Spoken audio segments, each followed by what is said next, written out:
Hello friends, वेदना stories में आपका स्वागत है। मेरी आज की कहानी है मेरी बहू मेरा अभिमान। शादी के लिए लड़की देखने गई माँ ने समधन से कहा, सुयश मेरा इकलौता बेटा है, जैसा नाम वैसा गुण। जब जब मैं दूसरा बच्चा ना होने के लिए उदास होती तो विशाल कहते, ईश्वर ने 10 बेटों के गुण दिए हैं हमारे सुयश में, लेकिन मेरा मन एक बेटी की चाहत में हमेशा कलपता रहा। सोचती थी बहू को ही बेटी का प्यार दूंगी। अपनी बहू की जो छवि मैंने सोची थी, स्निग्धा उसकी बिल्कुल विपरीत थी। उसकी माँ ने ही हंसते हुए कहा, अपने नाम के विपरीत है स्निग्धा।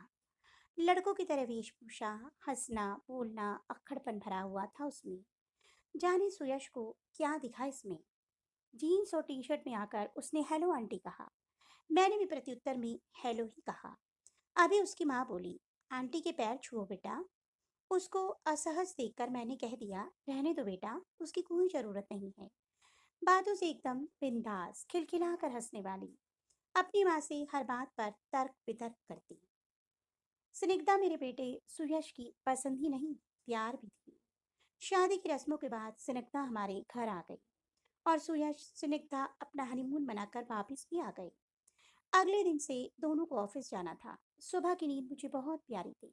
सोचती थी बहू आ जाएगी तो उसके हाथों की चाय पीकर अपनी सुबह की शुरुआत करूंगी। लेकिन स्निग्धा को देखकर मैंने अपना ये सपना भुला दिया और सुबह 6 बजे का अलार्म लगाकर सो गई। पूजा की घंटियां सुन मेरी नींद खुली। अभी 6 भी नहीं बजे थे। बाहर निकलकर देखा, स्निग्धा आरती की थाल लिए पूरे घर में घूम रही थी। मुझे लगा मैं सपना देख रही हूँ। तब तक वो पास लाकर बोली, मम्मा प्रसाद लीजिए। फ्रेश होकर बाथरूम से निकली तो मैडम चाय के 2 कप लिए हाजिर थी। चाय पीने के बाद बोली, मम्मा मुझे नाश्ते में बस सैंडविच और चीला बनाना ही आता है। आप लोग नाश्ते में क्या खाते हैं? पीछे से श्रेयस आकर बोला, जो भी तुम बनाओ हम वही खाएंगे।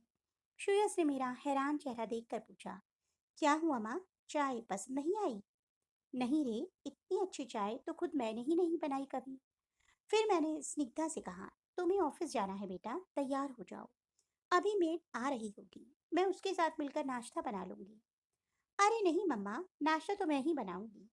फिर तो मैं पूरा दिन ऑफिस में रहूंगी, तो घर पर सब आपको ही देखना पड़ेगा। स्निग्धा कभी कोई मौका नहीं देती थी कमी निकालने का। साड़ी बहुत कम पहनती है।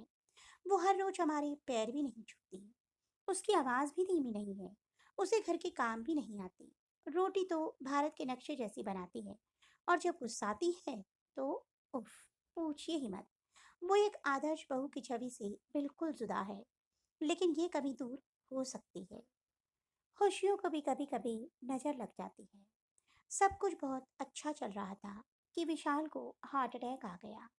मैं उन्हें आईसीयू के बाहर से देख घंटों रोती रहती। उस समय मेरी सिनकता ने मुझे सास से बेटी बना दिया। मुझे अपनी बाहों में भरकर चुप कराती, जबरदस्ती अपने हाथों से खाना खिलाती। हर वक्त यही कहती, पापा बिल्कुल ठीक हो जाएंगे।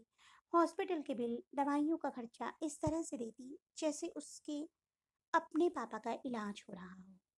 सूरज और मेरे सामने मजबूत चट्टान बनी मेरी स्निग्धा वास्तव में बहुत कोमल थी।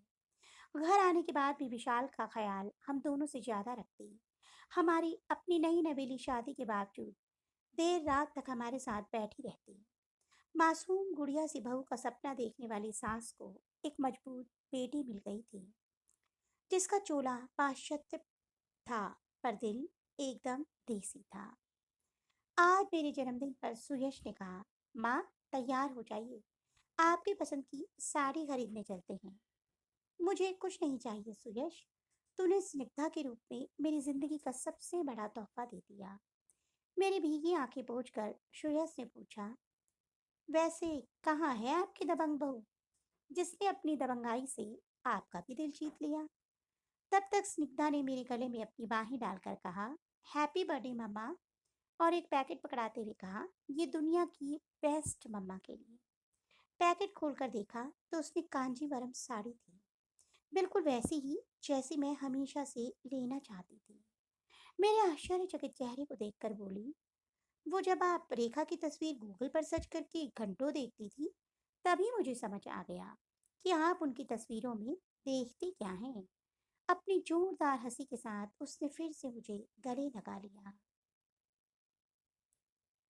खुशी में बहते आंसुओं को पोंछ कर उसने कहा, एक माँ के दिल की बात एक बेटी ही तो समझ जाती है ना मम्मा। हाँ मेरी बेटी स्निग्धा, हाँ।